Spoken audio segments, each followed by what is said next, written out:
everyone. Hello, Mum.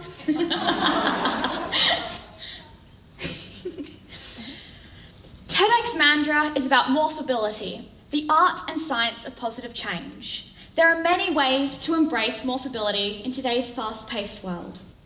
Genetic modification, educational revolution, super sustainability, legal reform, and storytelling are among a seemingly infinite array of vehicles through which we are capable of achieving transformation.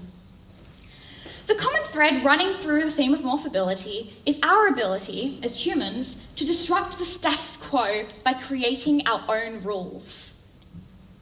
Now, don't get me wrong, rules are important. I even have a little voice in my head which says, "Always follow the safety rules." That's my mum's voice, by the way. Now, she doesn't sound like that in real life, but if you listen very carefully, you can hear an implication that it is okay to break the non-safety rules. Now, the most rebellious thing I've ever done has been to refuse to rebel, but my mum counts it as a win anyway, because I finally refused to do something. Some people see arbitrary rules as challenges to overcome. I, on the other hand, see rules as helpful guidelines, negotiating a peaceful path through life. I'm not exactly what most people would call rebellious. Underage drinking? Never tried it. To me, the most exciting thing about turning 18 was the fact that I would finally be old enough to legally vote. I still don't drink. I also don't swear or eat pies without sauce or drive on the wrong side of the road. And yet, a while back, my mum referred to me as her most rebellious child. At first, I thought she meant I was rebelling by not rebelling. But that wasn't it. When I pointed out that I'm the family member least likely to break the rules, she said to me, "Oh no, you don't break rules. You take it one step further. You create your own." That's really not what her voice actually sounds like. Anyway, after I recovered from my 35-second identity crisis, I thought about how we as humans define and interpret rules. I realised that to some people, rules are externally imposed conditions which must be obeyed. But to me, rules are internally chosen values that help me make good decisions. I find rules helpful as opposed to restrictive because I tend to formulate my own rules based on what makes sense to me in any given context.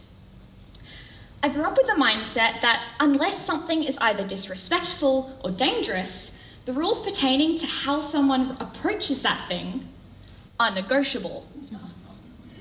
Now, when we become too accustomed to doing things in a certain way, we forget to see the context.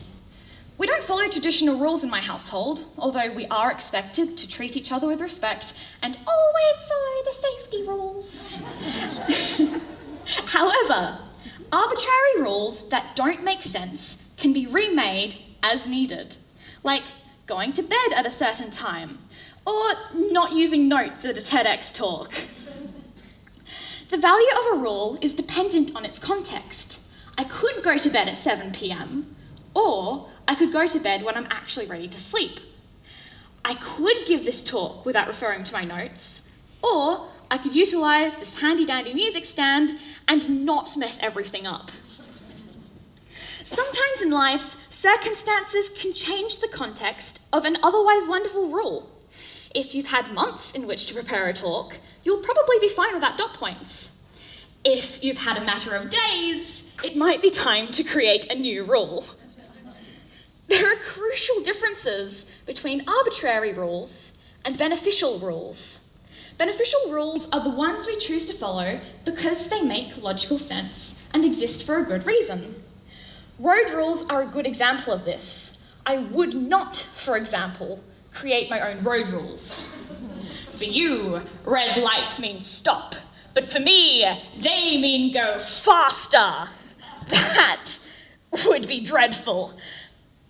I choose, quite freely, to abide by some of society's rules. We might not always love having to wait at a red stoplight, but we are grateful for the fact those lights exist.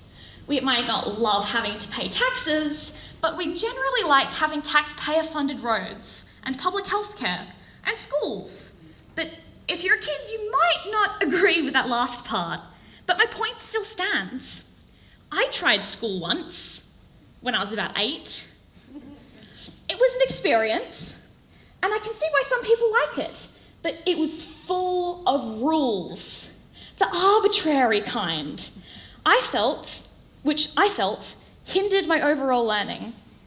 For example, they made me read baby books instead of novels for silent reading. They wouldn't let me play with the upper primary kids at lunchtime, and I really wasn't a fan of that plan. Halfway through grade 3, I decided 2 terms was enough for me, and I quit in favour of unschooling. Now, unschooling, as you probably know, involves learning as if school never existed in the first place. Some people who don't really understand unschooling think that living a learning-based lifestyle 24 hours a day, 7 days a week, is somehow lazy compared with going to school for 6 hours a day, 5 days a week. I have nothing against schools, but having experienced both options, I disagree with those who criticise the idea of educational autonomy. No one had to force me to learn how to read because I wanted to learn how to read.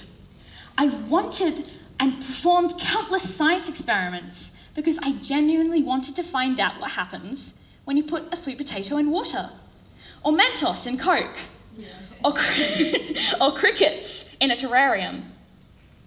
In hindsight, I can see why my mind became accustomed to choosing my own rules instead of waiting for people to tell me which rules to follow. As an added bonus, I never assumed I couldn't do something, which gave me the confidence to try every experience that came my way. If there is a moral or rational reason to abstain from something, then sure, I'll abstain. But outside of those boundaries, anything seems possible. Why? Because my young developing brain rarely heard the words, "you can't." My default setting is to say yes to life and figure out how to do the thing as I go along. As I update my context, I update my rules. This way, I can avoid making present choices based on past mindsets. As long as I am coming from a place of integrity, compassion, and moral responsibility, I know I will make worthwhile choices and create positive change as a result of the rules I have internalized. With normalization, we lose sight of context and forget that our beliefs, our attitudes, our routines, our habits, our personalities are really just a set of arbitrary rules we have internalized. But we are not powerless beings at the mercy of our programming. We can create our own rules, and in doing so, create ourselves and transform our lives. Growing up without the externally imposed limitations of school and household rules and the traditional expectations of childhood allowed me to decide for myself who I wanted to be, what I wanted to do, and how I wanted to go about my life. As a result, I learned to embrace responsibility, act with integrity, use initiative, and engage in creative problem solving. If unschooling can be defined as learning as if school never existed, then perhaps unruling can be living as if limits themselves don't exist. I've had a lot of amazing childhood experiences because it never occurred to me that there were rules against things like kids illustrating books, or starting their own businesses, or volunteering at the zoo, or becoming musicians, or completing art internships, or enrolling in university without even attending high school. I'm so grateful for everything I've experienced so far, even the not so positive bits, because our experiences shape our thoughts, just as our thoughts can shape our experiences. I wasn't born with any special advantages. Statistically, I should be doomed, but that's a whole other talk and we're not going there today. Luckily, no one showed me those statistics in my formative years. What I did have growing up, aside from the time and space to follow my passions, was support from my family and community, for which I will always be grateful. None of us know what the future will hold, other than the fact it will involve some degree of transformation. Last weekend, I was the youngest political candidate in the WA state election. Today, I'm a non-politician at TEDxMandurah, feeling super inspired after listening to 11 back-to-back talks about morphability.